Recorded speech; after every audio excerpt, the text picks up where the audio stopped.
আসসালামু আলাইকুম দর্শক, এই রিপোর্টটি দেখুন। শেষ সময়েও বল প্রয়োগ করে ক্ষমতায় থাকতে চেয়েছিলেন শেখ হাসিনা।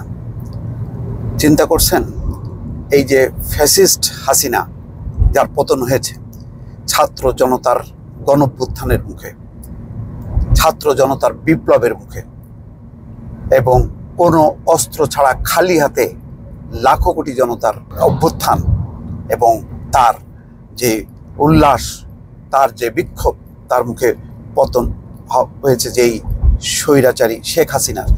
দেখেন তার কি অবস্থা। সে শেষ মুহূর্তেও বল প্রয়োগ করতে চেয়েছে। তার মানে এই মহিলা যে সবসময় বলে যে তার ক্ষমতায় থাকার কোনো ইচ্ছা নেই, তার যে ক্ষমতায় থাকার প্রবল ইচ্ছা, এই রিপোর্টের যদি আপনারা পড়েন তাহলে বুঝতে পারবেন।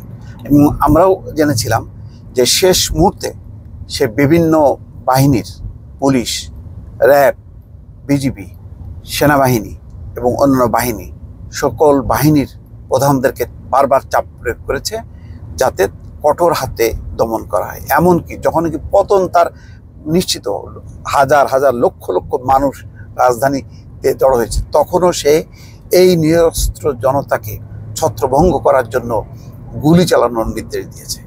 পুলিশ, কোনো অংশের পুলিশ, তারা সাউন্ড গ্রেনেড, কাঁদানে গ্যাস, গুলি নিক্ষেপ করেছে। জনতা কিছুটা ছত্রভঙ্গ হয়ে গেছে, কিন্তু এই বাঁধ ভাঙা জোয়ারের কাছে পুলিশের এই গুলি, মানে টিয়ার গ্যাস, কোনো কিছুই আর টেকেনি। তারপরে শেষ মুহূর্তে চেষ্টা করেছে গণভবনে যে তিন বাহিনীর প্রধান, তাকে বোঝানোর জন্য যে পরিস্থিতি খুবই খারাপ, এখানে গণভবনে থাকা ঠিক হবে না। কিন্তু সে সরতে চায়নি। শেখ রেহানাকে রিকোয়েস্ট করেছে, শেখ রেহানা বোঝানোর চেষ্টা করেছে শেখ হাসিনাকে, তারপরেও সে ক্ষমতায় আঁকড়ে থাকার জন্য তার অভিপ্রায় ব্যক্ত করেছে।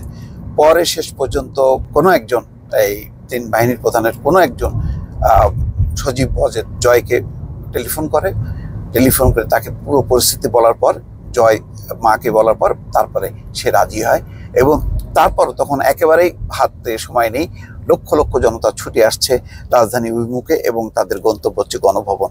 তখন সে একটি ভাষণ রেকর্ড করতে চেয়েছিল।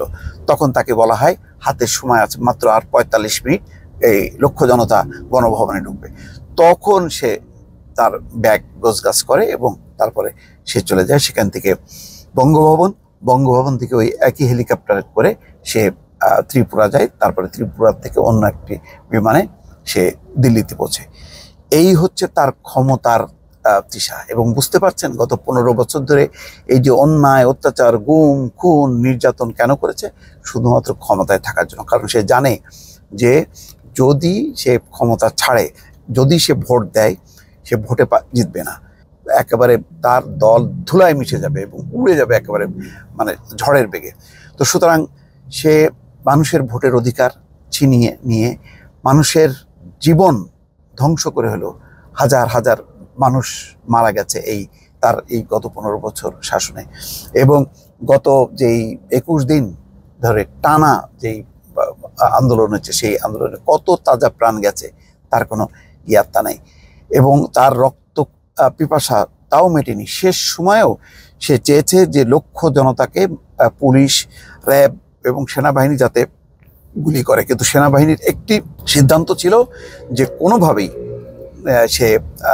তারা মানুষকে গুলি করবে না। এই যে মানুষকে গুলি করবে না, এই সিদ্ধান্তটা একেবারেই, তারা জানে যে তাদের যে বাহিনীর মর্যাদা আন্তর্জাতিক পর্যায়ে, সেটি যদি তারা সেই পথে যায় তাহলে আন্তর্জাতিকভাবে একেবারেই সেনাবাহিনীর অবস্থা খারাপ হয়ে যাবে এবং সেনাবাহিনীর প্রতি মানুষের যেই আস্থা, বিশ্বাস, সেটি আর থাকবে না।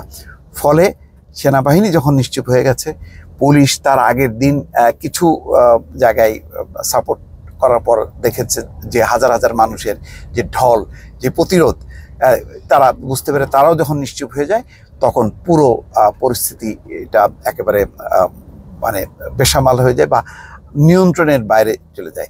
শেখ হাসিনার ক্ষমতায় থাকার যেই লিপ্সা, লোভ, সেই লোভ একেবারে ধূলিসাৎ হয়ে যায়। কিন্তু এই রিপোর্টের পুরো অংশটা আমি পড়েছি যে কিভাবে সে মানে গণভবনে বসে থেকে দফায় দফায় সে ধমক দিয়েছে। আইজিপিকে উদ্দেশ্য করে বলেছে যে সে তো করছে, আপনারা কেন করছেন না। মানে অন্যদের কোনো মুখের ভাষা ছিল না, কেননা তাদের কাছে মাঠ পর্যায়ের সব পরিস্থিতি ছিল।